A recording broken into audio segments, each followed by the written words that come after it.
Ya, volvemos a Sin Corbata. Voy a leer una cita. Cuando quieres superar la pobreza, o podríamos decir en este caso cuando se quieren superar los problemas sociales de las personas, ojalá que haya la menor farándula política posible. Fue la reacción de Benito Baranda cuando se firmó este compromiso país entre el gobierno, el ministro de Desarrollo Social, Alfredo Moreno, con el mundo empresarial, el mundo académico, de la sociedad civil. Una reacción, Benito, que provocó cierta reacción, valga la redundancia. Bienvenido a Sin Corbata. Muchas gracias. El director de Hogar de Cristo, hoy día presidente de la ONG América Solidaria. Lo conversamos al principio del programa, esta farándula un poco cuando se discute del tema de la innovación social, de las empresas B, de la superación de la pobreza. ¿Por qué te generó ese ruido? Bueno, primero el lanzamiento de Compromiso País era un lanzamiento que implicaba a todos los actores de la sociedad. Y si tú en ese lugar no tienes efectivamente a todos los actores de la sociedad, hay que ser muy cuidadoso y respetuoso. ¿Quiénes no estaban? Los más pobres, los que están afectados. O sea, eran muy pocos los que estaban allí. Algunos de campamento, que lo llevaron las organizaciones sociales, pero muy poquitos.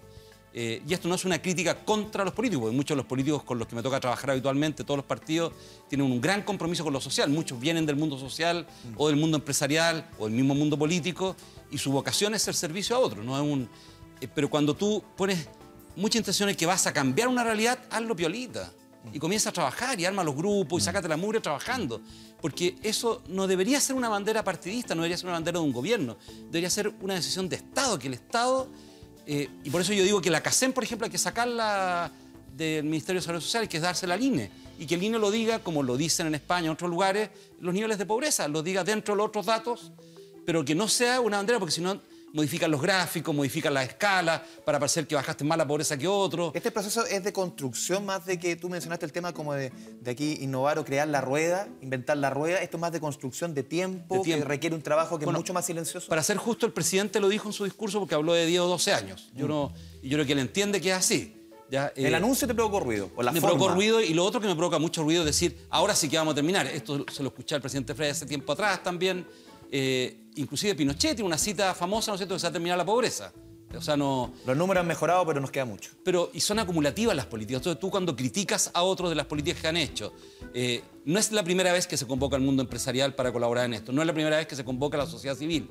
Ya se hizo en el Consejo Nacional de Superación de la Pobreza, que derivó en la Fundación Superación de la Pobreza. Y seguramente se ha hecho antes. Se hizo en Promoción Popular, se ha hecho en otro momento de la historia de Chile. Lo que tú tienes que decir, voy a continuar este camino profundizándolo, porque si no estamos todos los actores involucrados, esta realidad no se puede modificar, porque el principal factor que hace mantener la pobreza, como uno de los panelistas lo dijo hace poquito, es cultural. Lo dice el PNUD, el Programa de la Nación Unida para el Desarrollo. Al final, lo que más nos afecta en Chile es la desigualdad de trato, de cómo nos miramos entre nosotros. Y eso te genera una barrera muy grande para pagar un salario justo, para que esa persona pueda vivir al lado de tu casa, para que reciba una educación igual que la que recibe tu hijo, o tenga derecho a acceder a la justicia o a la salud como tú la recibes. Me tinca que estaba citando al Nico Cruz, ¿eh? Al Nico Cruz. Don Nicolás Cruz, por favor, abra el panel. Yo le podría hacer 500.000 preguntas a Benito, venimos a estar 3 días. Si te gusta harto preguntar, ya, dale nomás.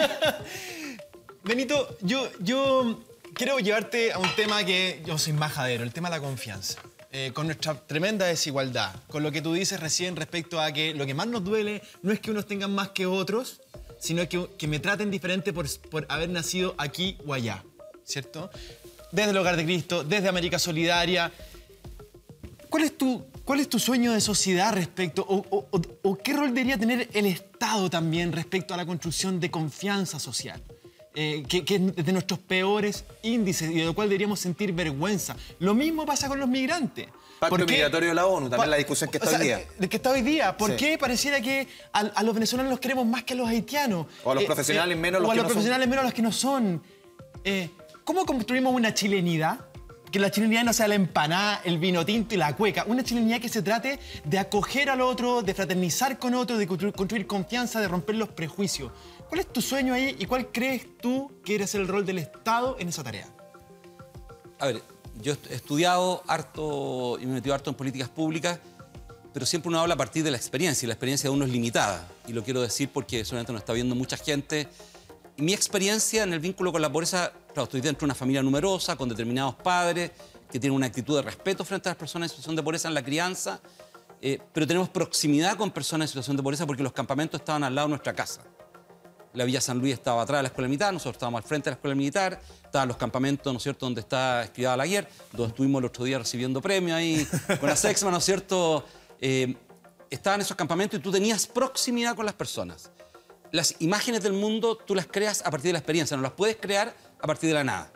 Y ahí uno escucha, ¿no es cierto?, al actual presidente de la Confederación y la Producción del Comercio y dice, su imagen de la realidad surgió, gracias a Dios, por el vínculo que tuvo con campamentos y porque se vinculó con una familia, conoció esa realidad y por eso él dice con tanta fuerza, dice, no me hablen de crecimiento y distribución, dice él. ¿Y cómo lo aterrizamos en la innovación ¿Ya? social? Entonces, yo digo, cuando tú tienes una política pública que ha desintegrado la ciudad, tienes que innovar para poder integrarla. ¿Cómo se innova? Y se innova, por ejemplo, los proyectos de habitacionales que se están haciendo ahora son proyectos innovadores. Pero el mundo nuestro de la parte social tiene que innovar en los vínculos de estas comunidades.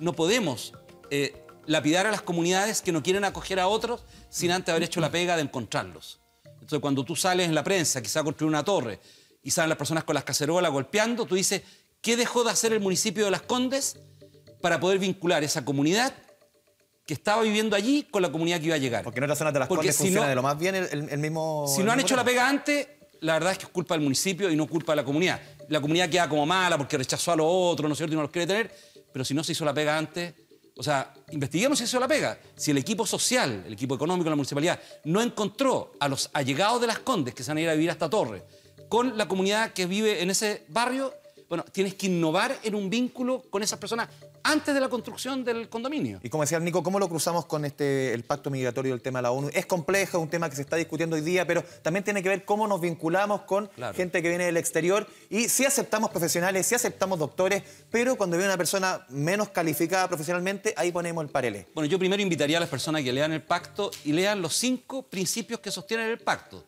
El tercer principio que sostiene el pacto es la soberanía nacional. Entonces, cuando se habla de la soberanía nacional, los políticos y otra gente habla de la soberanía nacional, o mucha gente en la prensa, está asegurada la soberanía nacional en el tercer principio rector del pacto, que es el principio que dirige, estos 5 principios que dirigen las otras 23 puntos del pacto. Y tus leyes tienen soberanía sobre las otras. O sea, ahí no tienen ninguna de las dificultades, ¿no es cierto?, que se dicen en los discursos, que lo dijo el secretario de la Nación Unida. En el discurso dijo, hay muchos mitos que se han originado a partir de esto y muchas mentiras, dijo. Bueno, la verdad es que esa es una de las mentiras, ¿ya? Tú tienes que ordenar la migración mundial. Es una obligación ética. No puede ser que siga muriendo gente en el Mediterráneo. No puede ser. Es una vergüenza, porque si esa gente fuese europea, habríamos hecho un escándalo gigantesco. Como no son europeos, son africanos, siguen muriendo en el Mediterráneo y están en manos de traficantes que dejan los barcos abandonados. Entonces, si los países no nos ponemos de acuerdo y hacemos esfuerzos y sacrificios para poder regular esta migración, al final no lo vamos a lograr y vamos a preferir transferir mercancías, dinero, que cuidar la transferencia de personas. Benito, tú también has denunciado la disociación entre una ética personal y una ética empresarial o de responsabilidad empresarial, Marcela Bravo. A ver, ¿cómo unimos estos dos factores? Porque un poco lo discutíamos antes en el panel, cómo yo soy en la casa y cómo soy en la pega. Sí. Que al final puedo ser un animal en la pega y en la casa el mejor papá, la mejor mamá, la mejor familia. Tal cual. Benito, tú en el último encuentro de América Solidaria, de la que orgullosamente soy directora, nos invitaste a trabajar en la medida de lo imposible. Y eso fue tan potente porque tú pusiste la necesidad de urgencia, la necesidad de mirar, de verdad, de no estar poquito, lento, en la medida que se pueda, sino en la medida de lo imposible. Pero por otro lado, tú también tienes esa relación con empresarios que ha sido virtuosa. Entonces, ¿qué crees que falta? ¿Qué cosa hace el clic cuando una empresa realmente se siente convocada a trabajar juntos y unir esa necesidad tan potente, tan urgente de eliminar, erradicar la pobreza con las posibilidades que tiene desde el mundo empresarial aportar? Bueno, yo creo que hay un primer paso que siempre lo digo y tú me has escuchado. Si uno no tiene una mirada distinta hacia las personas que viven en situación de pobreza, es difícil que la relación sea distinta y es difícil que tú puedas hacer cosas distintas después. Y esa mirada, hay que innovar en la mirada, ¿ya? Porque la mirada tú la construyes a partir del mundo en que te criaste. Entonces, yo no puedo criticar a un joven que se haya criado en la dehesa si trata mal a personas en situación de pobreza. Puedo hacer la observación y decir, pero me tengo que meter en la vida de él y decirle, experimenta el vínculo con ellos y baja tus prejuicios y tu discriminación. Porque si no los conoces, no has tenido la experiencia con ellos, yo no te puedo juzgar, ese es tu pequeño mundo que criaste, como una persona que se ha criado en extrema pobreza y no ha tenido vínculo con personas que viven en extrema riqueza material, o una persona de clase media que se ha criado también en su propia burbuja. Entonces, lo que hago con las personas amigas de mi generación empresarial o de generaciones mayores o un poco menores, le digo, vayan a conocer la realidad, involúcrense en la realidad. La primera vez que pisé Honduras conocí a una persona fantástica, Freddy Nasser, una de las personas de mayor cantidad de recursos en Honduras, y él me dijo, me cambió la vida cuando un día fui a ver dónde vivían mis trabajadores. Tenía una planta grande, me parece que era cementera, y no sabía cómo vivían mis trabajadores por años, por décadas. O sea, si yo no conozco la realidad, ¿cómo me voy a movilizar para cambiar esa realidad? Bueno, ustedes lo hablaron anteriormente en el panel, ¿no es cierto? Que al final, si las personas no establecemos que dentro de la empresa... Yo he luchado mucho contra la teoría marxista. A los innovadores, Benito, si lo aterrizamos a las empresas más chicas, al innovador social, que parte de abajo, ¿cómo podemos ayudar a transformar? Bueno, iba a apuntar justamente a eso porque yo he dicho algo, leyendo la teoría marxista, entonces yo digo, es mentira que uno aporta el capital y otro aporta el trabajo. Porque también el trabajador que llega aporta mucho capital. Tú puedes tener una empresa de este porte, el otro día visité una de robótica donde estábamos en el evento, que estaban ahí, y es de este porte la robótica. Pero tiene un capital adentro de personas que es impresionante. Ellos aportan su capital, a lo mejor no tienen capital en dinero efectivo, en liquidez, pero tienen un capital de conocimiento, de experiencia que es gigantesco. Entonces, tanto el empresario que aporta a lo mejor su capital, pero también su inteligencia, como el otro, entonces una pequeña innovación, hay que entender que el otro que tengo al lado es un ser humano que está aportando, como ustedes lo planteaban antes, ¿no es cierto?, su vida a un proyecto. Y yo tengo que hacer partícipe total de ese proyecto a esa persona. Esa persona es parte del proyecto en el cual yo me he involucrado. Es como copropietario de ese proyecto. Que un poco lo de la empresa FEC se hablaba antes. Yo hago partícipe a la comunidad, cuidando a la comunidad. Hago partícipe a los trabajadores o empleados, cuidando a los trabajadores y empleados del proyecto que hemos desarrollado en conjunto. Y en las pequeñas innovaciones, yo creo que de repente se puede dar que yo estoy tan obsesionado por mi propia innovación que se me olvida la calidad de vida de quienes me están acompañando en esta innovación. Y yo puedo ser quijotesco y terminar maltratando a la gente que está a mi alrededor, que yo he sumado para esta acción quijotesca. No le tengo que pedir a ellos que sean tan quijotescos como yo. Los puedo involucrar, los puedo seducir.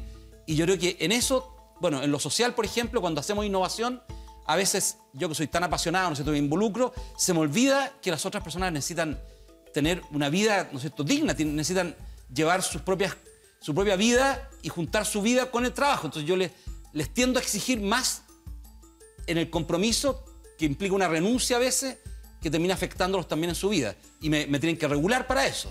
Uno no conocía ese lado de Benito Baranda. Gonzalo Muñoz, vamos.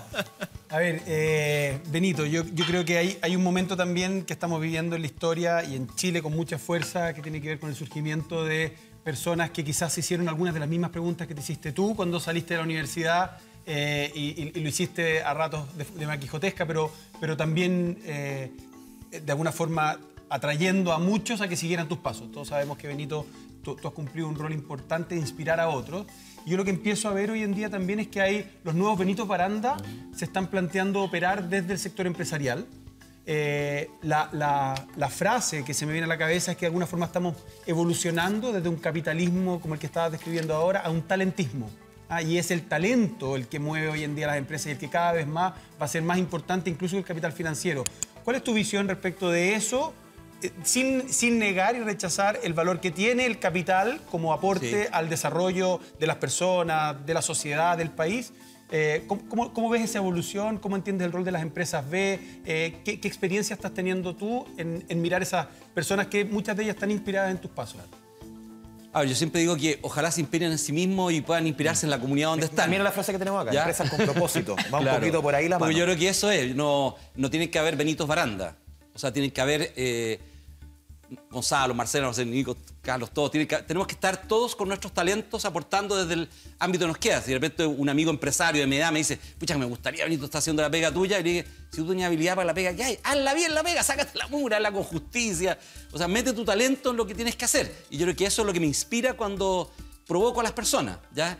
Y yo creo que en el mundo empresarial, yo que he sido un fanático de las empresas B y me toca hablar, ¿no es cierto? El otro día hicimos un programa también con un cercano tuyo, ¿no es cierto?, acerca de eso. Yo digo, así como en las empresas B pueden surgir muchos otros tipos de empresas que permitan que las personas se sientan tratadas dignamente, se sientan participando en la modificación de la realidad, en esa antigua enseñanza que nos hacían cuando nos capacitaban, que una persona estaba colocando un ladrillo y le decían estoy construyendo la catedral, y el otro decía no, estoy colocando ladrillo. Bueno, que todos nos sintamos construyendo la catedral, que sintamos que desde nuestro espacio, de nuestros talentos y habilidades, estamos colaborando por un mundo mejor. Cuando el mundo se tensiona y se segrega, yo creo que ahí, que es lo que nos está pasando un poco ahora en los movimientos mundiales, nos genera una tensión que nos quita mucha energía y no la terminamos poniendo en esta búsqueda de un bienestar mayor, de una mayor justicia, que al final se nos complica.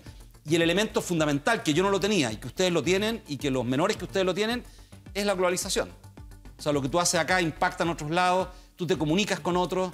Ayer vino una persona que se parece mucho a ustedes, que están armando empresas con impacto social en el resto del mundo, armaron un sistema de pensiones en África, lo están copiando en otro país, y estuvo acá la directora ejecutiva, nos visitó, viene de Holanda. Entonces yo digo, hay mucha gente que está innovando, y lo que tenemos que hacer es dejar que esos espacios libres puedan fluir por el mundo y podamos ayudar a construir muchos espacios distintos liderados por muchas personas que se contactaron con un dolor, que a partir del dolor no se quedaron en el dolor ni en la indignación, sino que comenzaron a transformar en conjunto con otros la realidad. Tú nunca lo haces solo. Bueno, tú no lo haces solo, lo hace un montón de gente, y hay gente que es mucho más capaz que yo, que trabaja al lado mío, que está en tantos lugares. Justamente como desde nuestro propio metro cuadrado, Carlos Osorio, podemos transmitir, podemos construir. Más que más Benito Baranda, es como uno desde nuestro propio lugar, podemos de ahí irradiar un poco.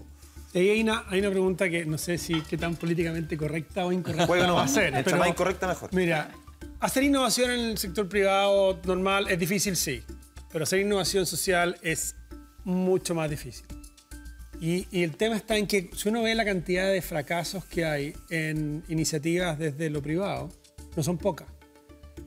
Y lo que se está empezando a ver, hay investigadores fuera en Inglaterra que están viendo en el fondo que está pasando un fenómeno raro, que es que el mismo tasa de fracaso que se está viendo en iniciativas privadas, está empezando a ver en iniciativas públicas, claro. Pero la responsabilidad que hay por esos fracasos es 1000 veces mayor que las privadas. ¿Cuál es la pregunta, Carlos? La pregunta ahí está en el fondo es, hablando del tema del talento, es ¿cuál es tu visión respecto a la responsabilidad que uno tiene que tener y la relación de esa responsabilidad entre mi motivación y las capacidades que yo tengo para hacerme cargo de un problema? De tal manera de que lo que yo esté haciendo no genere problemas en el fondo más profundos de confianza y de dejar botada a gente porque yo no fui capaz de hacerlo. Bueno, hay un texto que es medio panfletario, que lo escribieron unos autores latinoamericanos, entre ellos Álvaro Vargas Llosa, que se llama Fabricantes de Miseria. Y este texto lo que hace es demostrar lo que tú dices, que desde el punto de vista político, social, hemos fabricado la miseria de América Latina. Empresarios, políticos, gente de las fundaciones, iglesias, y son fracasos. Nosotros son fracasos. Nosotros en América Solidaria lo que hemos buscado es que cada iniciativa social que se involucra en sectores de mucha pobreza y en países a veces de alta complejidad sea acompañada por profesionales competentes que logren innovar dentro de ese lugar sin romper con la comunidad y romper con el proyecto. Porque tú puedes tener el interés, y ustedes hablaban del bien, de cómo buscar el bien ante en el panel, ¿no es cierto?, y de desencadenar esa bondad. Bueno, pero esa bondad tiene que ir acompañada de inteligencia. Y por eso usamos una frase de un filósofo francés que dice: no basta con hacer el bien hay que hacerlo bien. ¿Ya? Si tú no lo haces bien, bueno, Esther Duflo ha trabajado esto, ¿no es cierto?, sí. Cómo hacer política pública desde la evidencia empírica, que a veces es complejo porque hay problemas éticos, ¿no es cierto?, hay personas involucradas. Bueno, entonces yo creo que la gran tarea hoy día, y nosotros la estamos logrando en el edificio donde estamos, que es el Hub Colunga, donde una familia empresarial metió recursos para toda esta iniciativa, que fracasan muchas de ellas, pero vamos paso a pasito y lo acompañamos con personas expertas, con expertos cercanos en edad. Dice, ya, esta es tu innovación, ya, métete en este proceso de innovar. Mañana tenemos la entrega de un premio, en esta semana tenemos la entrega de un premio para la innovación en migración, ya, impacta migración. Entonces, tú métete y te acompañamos. No escales rápidamente, no te vamos a pasar dinero para escalar rápidamente porque puedes causar mucho daño. Necesitamos que te acompañe un grupo de personas que ha innovado también, que ha osado, que sabe lo que puede pasar, porque hay personas involucradas en los temas sociales. Claro, con estos niños, con estos jóvenes tenemos un tremendo semillero en este tema que estamos tocando aquí de la innovación social y el futuro de la economía en nuestro país. Benito Baranda, muchas gracias. Gracias a ustedes por estar aquí en Sin Corbata. Un gusto, un tremendo invitado para este último Sin Corbata. Ustedes, el panel, ni hablar, fue un tremendo programa. Y a todos ustedes, gracias por su sintonía a este último capítulo de Sin Corbata, en que queremos agradecer a varios, sobre todo a las empresas que nos apoyaron durante todo este camino. No es fácil hacer un programa 100% de economía en la televisión abierta. Obviamente, en la televisión pública importa. No puede morir, importa. Que le vaya bien, nos vemos en marzo, sin duda. Chao, chao.